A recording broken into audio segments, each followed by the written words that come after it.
আপনাদের আপনাদের এখন মানে যে পরিস্থিতি ছিল আপনারা শাহবাগে ছিলেন সংঘর্ষের পরিস্থিতি কেন তৈরি হলো? আসলে কারণ কি আমরা কয়েকজন উপদেষ্টাকে বলেছিলাম যে আমাদের সাথে দেখা করতে, অন্তত এসে না হোক একটু আশ্বস্ত করো বা আমাদের টপিক নিয়ে কথা বলো, তো তারা টোটালি ইগনোর করতেছে আমাদের।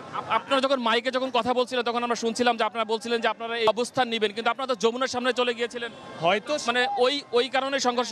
আমি বলি যে আমরা যদি আগায়ও থাকি, দেখেন অনেক বড় একটা ম্যাচ বলা তো যায় না, আমাদের যারা লিডে ছিলেন তারা একটু পিছে পড়ে গেছিলেন, তারা মাঝখানে বলতেছিল বা তো আমরা যখন সামনে আগাচ্ছি, অনেকে আগে গিয়েছিল, তারা পুশ করতে পারতো, এমন না কেউই তখন উত্তেজিত ছিল না, তারা ব্যারিকেড দিলে পুশ করতো, তারা থামতো, আমরা সবাই বসে যেতাম। বিশ্বমানের থার্মিক্স রড, সালাম স্টিল থার্মিক্স, দেশের একমাত্র থার্মিক্স রড।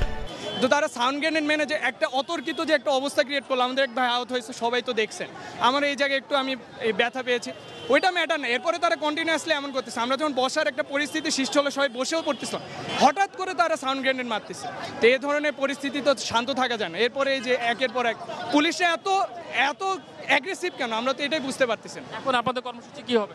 আপাতত তো দেখতেছেনই যে একটা বিশৃঙ্খল অবস্থা, আশা করি বড় ভাইয়ারা যা ভালো বোঝে সেই অনুযায়ী আমাদের লিডার যারা আছে তারা যেটা বলে ওই অনুযায়ী আমরা ব্যবস্থা নিব ইনশাআল্লাহ। Thank you. আচ্ছা, আমরা একটু কথা বলতে চাই, আপনারা তো শাহবাগে ছিলেন, হঠাৎ করে সংঘর্ষ কেন হলো? এবং আমরা শান্তিপূর্ণভাবে আগে ছিলাম, আমরা শান্তিপূর্ণ এখানে অবস্থা করেছিলাম, আমরা কোনো কেউ সৃষ্টি করি নাই। এরপরে হচ্ছে পুলিশ আছে কেউ সৃষ্টি করছে, আমার ভাইয়ের উপর টিয়ারশেল মারছে হুদাই, আমরা কিচ্ছু করি না, আমরা শান্তিপূর্ণভাবে অবস্থান করতেছিলাম, উনারা কেউ সৃষ্টি করছে, আমার ভাই আজকে হয়তো মেডিকেলে যাচ্ছে, টিয়ারশেল খাচ্ছে, এগুলো সব ইন্টারভিউকে দিতে হবে।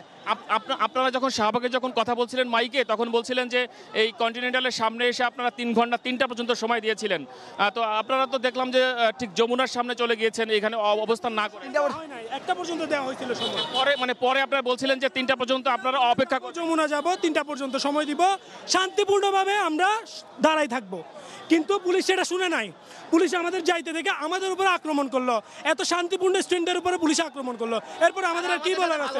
কিছু বলার নাই। তারা আমাদের সাথে কোনো রকম কথাবার্তা নেই, প্রথমে তারা আমাদের উপর লাঠিচার্জ করছে, তারপর আমাদের সাউন্ড গ্রেনেড নিক্ষেপ করছে, আমাদের অনেক ভাই হাত পা ফেটে মেডিকেলে আছে, আমার মাথা আমি ইনজুরিড।